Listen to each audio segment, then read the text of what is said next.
So hello and welcome to the International Transport Forum's Ask the Author session. Today we're looking at regulating app-based mobility with case studies from Bangkok, Manila and Phnom Penh. You're all very welcome to this session. It's a 30-minute session. The idea is that our lead authors will briefly present the issue, the methodology and the main findings of the report, and then it's over to you to ask the questions. So hello and welcome. You can already pop your questions into your Zoom window using the Q&A, the question and answer function at the bottom of your Zoom window. We can help if you use the Q&A, that will help us already to moderate and get through as many of the questions as possible. So this report was presented by our lead authors to the ASEAN Land Transport Working Group last September. It follows from a previous 2023 report looking at app-based mobility services in ASEAN, and this unique report looks at case studies from those three jurisdictions. So without further ado, I'll hand over to our authors. We have Camille Combe and Matt Ireland with us. I think Camille is beginning the presentation. Both authors will present the findings and then over to you for the questions. Camille. Many thanks, Ronan. Many thanks for giving us the opportunity to present the result of this recent study that we conducted on regulating app-based mobility with case studies in three cities, Bangkok, Manila and Phnom Penh. And before we start, we wanted to remind the definition that we use at the ATF to define app-based mobility services. So it describes services that are facilitated by smartphone applications. The nature of these services vary widely and include taxi-like services, on-demand microtransit, shared micromobility with bicycles, power two-wheelers, e-push scooters, and also, and finally, goods delivery using different modes of transport. And these services have grown significantly in Southeast Asia over the last years, and I'll come back on that later.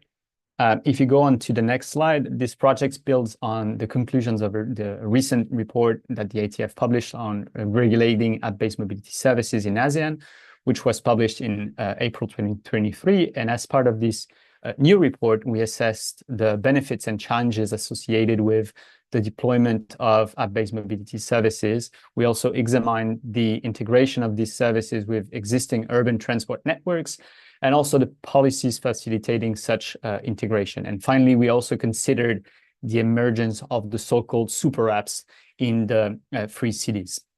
And the outcome of the report provides policy recommendations to enhance the regulation and governance of app-based mobility services in the three studied cities, as well as more, let's say, overarching recommendations for cities which were not selected as case studies.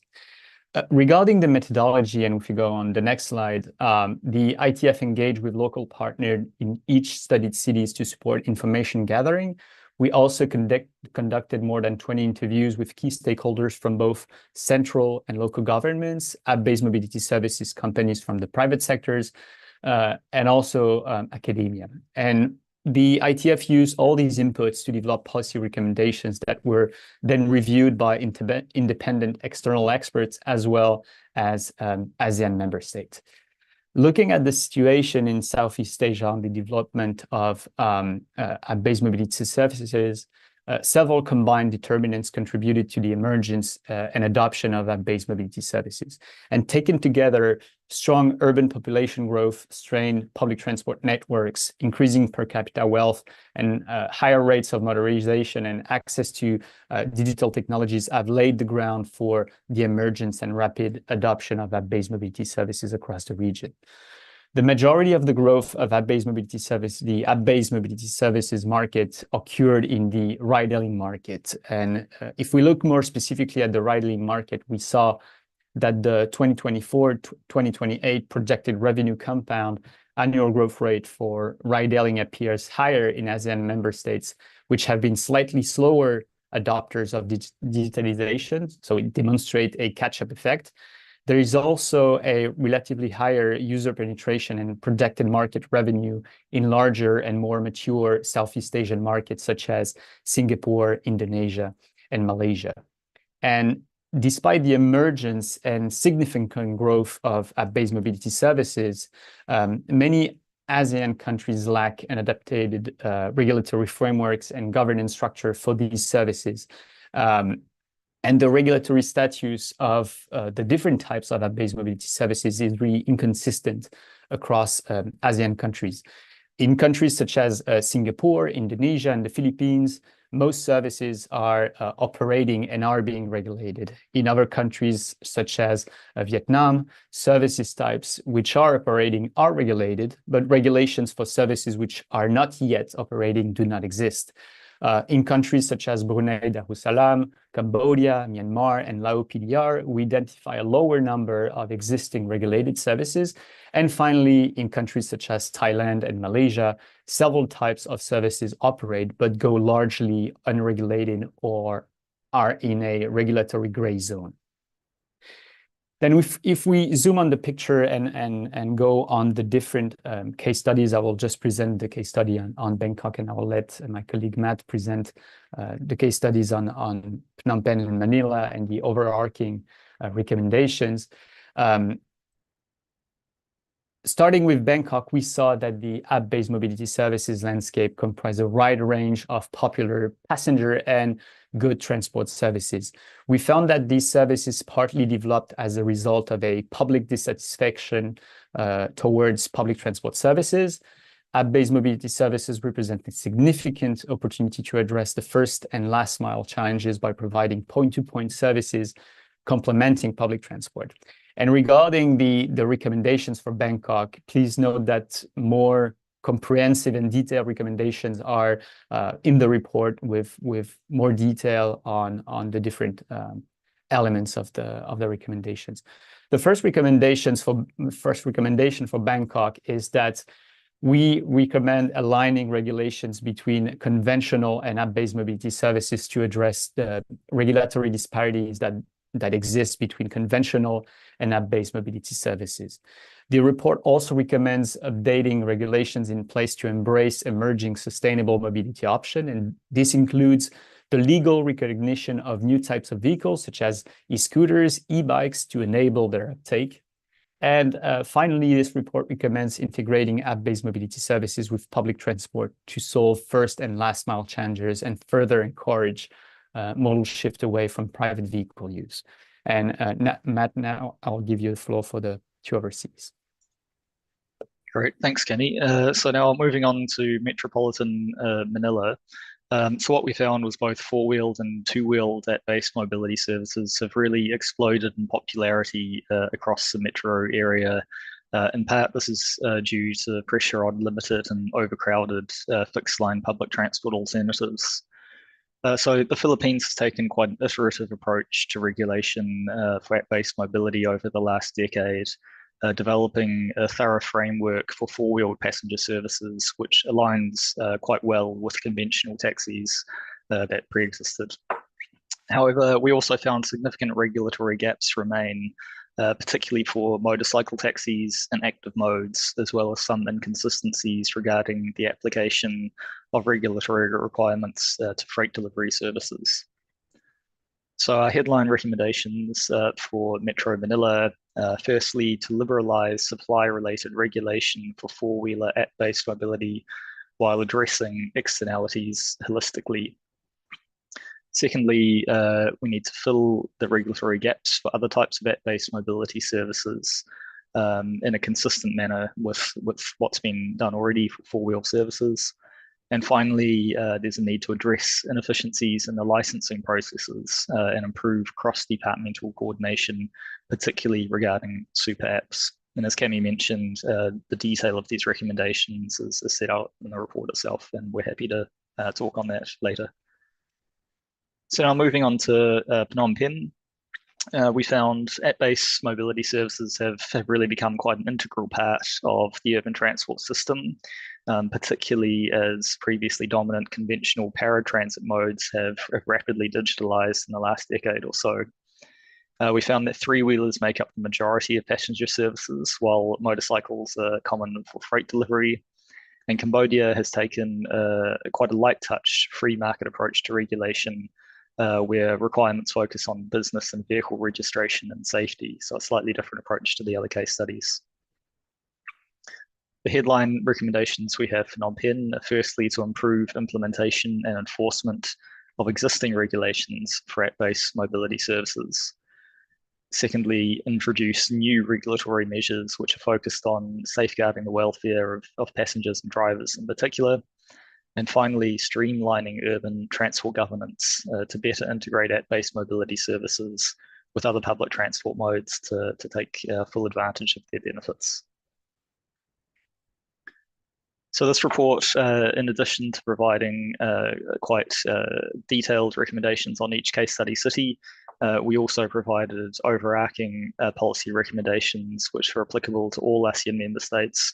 So based on insights from this particular study and also previous work that we've done in the ITF on regulating app-based mobility in the region.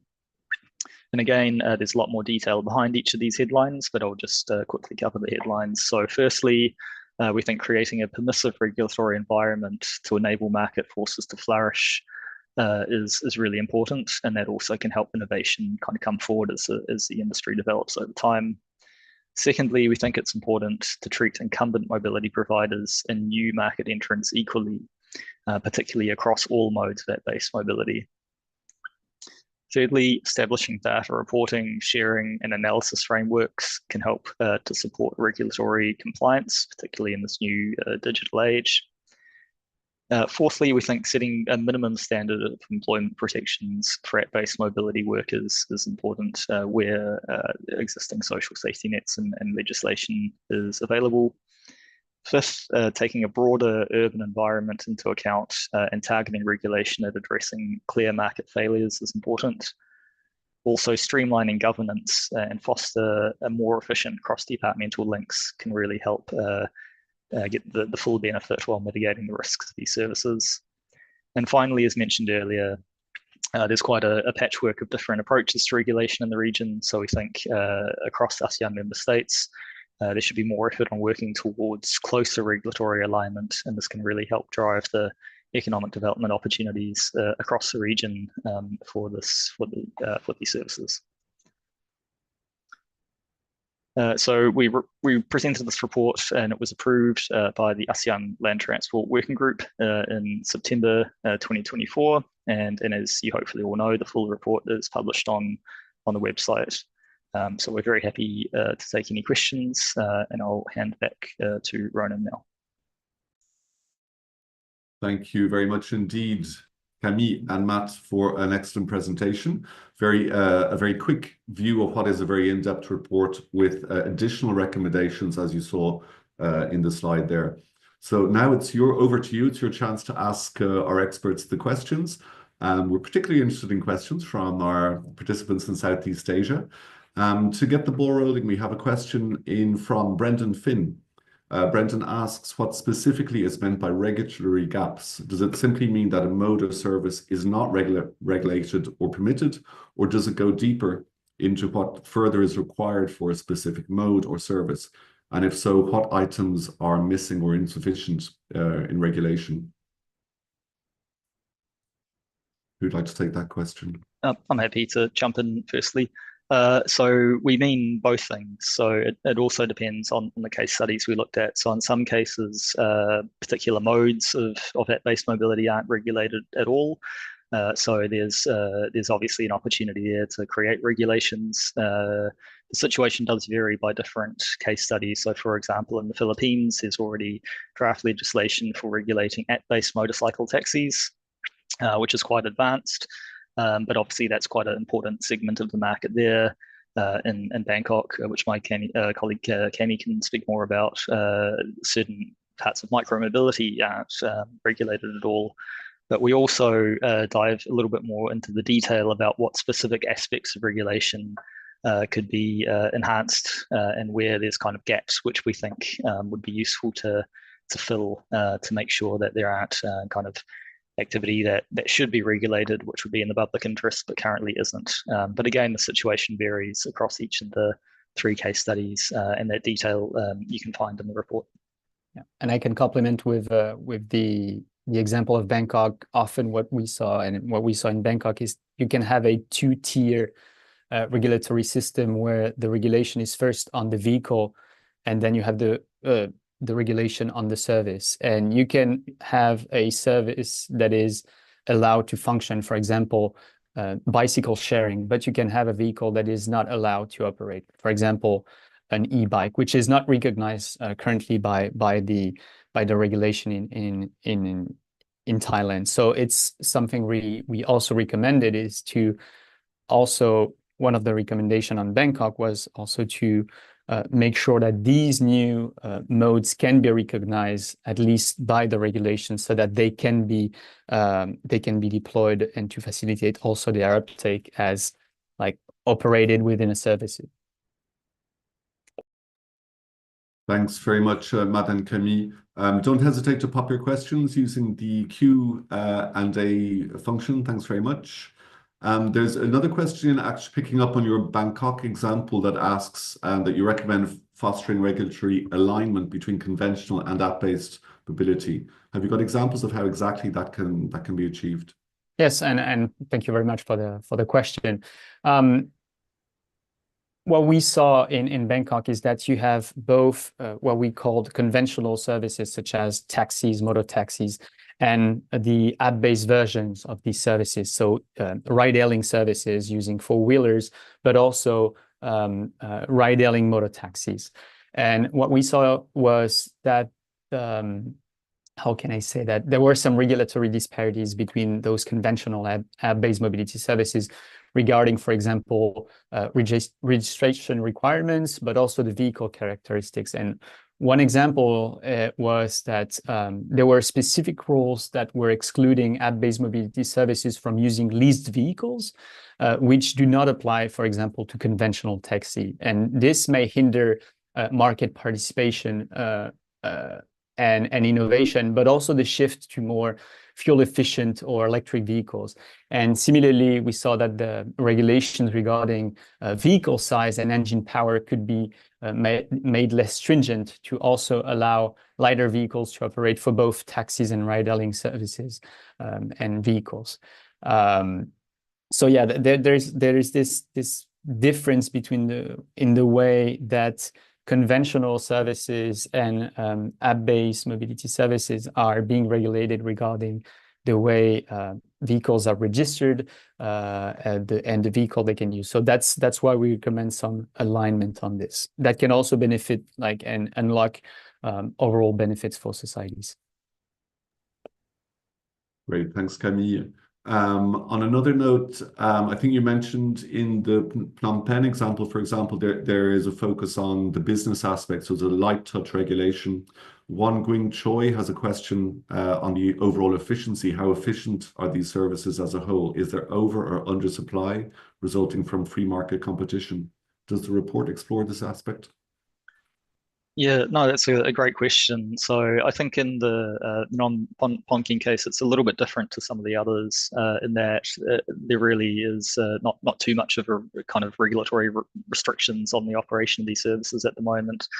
So I think what we're seeing there is the pre-existing paratransit modes, which are already very, very dominant in the city, have really become digitalized. So there's been a bit of a change in terms of the nature of the types of services that are operating. So for example, there's far more of these Bajaj, the three-wheelers, in comparison to the remorques, which were the kind of motorcycle carried kind of three-wheelers. So there's kind of a change in the market, which has probably resulted in, or has resulted in, better service quality and a more competitive market in terms of pricing for the public. But of course, there's the challenge of the pre-existing public transport network in Phnom Penh, which is relatively underdeveloped at this stage. So I think you could conclude that on the whole, it is operating quite efficiently for now. There's always the risk in the future that monopolistic pricing can occur when there's only kind of a couple of major players dominating the market. So we set that out as one of our recommendations as well, that the authorities for Phnom Penh should really carefully monitor the market over time to make sure that there isn't any predatory pricing. But at the moment, it seems to be operating relatively efficiently. Thanks, Matt. A question again from Brendan Finn, who wonders, is bringing these new modes or services into the taxes and fees system not a significant motivator for governments to extend regulation to them? so increased taxable income for the government. I'm happy to pick up on that, and then if Camille has anything to add, feel free. So yes, no, I think that's an excellent point, and we do identify that as one of the opportunities. So of course there is a lot of informal labour in these cities that we looked at, and the app-based mobility market does generate a lot of employment. And these companies that are currently operating do gather a decent amount of information on the drivers. The extent of kind of licensing requirements for the drivers themselves varies across the 3 case study cities. But yeah, there is definitely a huge opportunity here to formalize the sector using some of the data that's already been gathered by these large app-based mobility companies. And that's also linked not only to tax revenue, but also to trying to improve the kind of welfare and the working conditions of drivers. And that, when there's more regulation in the space, which is reasonable regulation, that can also improve the safety of passengers. So there's a virtuous circle here for sure, that a lot of nice public policy outcomes can be achieved through better targeted regulation. Okay, thanks, Matt. We have still time, a few more minutes to take a few more of your questions. I'll just pop a poll for our Zoom participants. Let us know if you find these sessions useful and how we could improve. Use the Q&A function, please, to send in your questions. A question on Manila, seeking more detail on what you mean by liberalizing the supply-related regulation for four-wheelers, for four-wheel app-based mobility, while addressing those externalities holistically. Thanks. Yes, no, that's a good question. So the current restrictions on the supply of vehicle licenses in Metropolitan Manila, in conjunction with controls on prices, can create quite significant market inefficiencies, and this can potentially lead to negative welfare outcomes ultimately for firms, drivers, and passengers. So really, to try to help this market operate in a more efficient way and better enable supply to meet demand, restrictions on the number of TNVS licenses could be lifted. And instead, government could focus on addressing, for example, induced traffic congestion from these services or air pollution through more holistic travel demand policies, which target all road users, not just app-based mobility drivers. And this, in conjunction with improving the attractiveness of high-capacity public transport services, as well as active travel, can also help manage some of these wider public policy implications. But in the longer term, we also think consideration should be given to addressing the roadworthiness of vehicles. So in the case of Manila, a periodic vehicle inspection process rather than the imposed 7-year age limit for TNVS licenses, that could also help liberalize supply while making sure that negative externalities, in this case road safety, are better managed. Thanks indeed, Matt.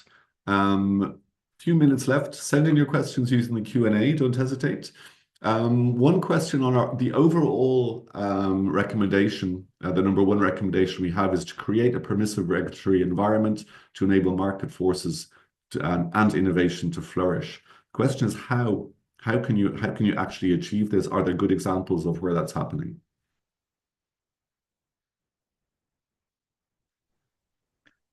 Maybe I'll start off, and then Camille, feel free to jump in on this one too.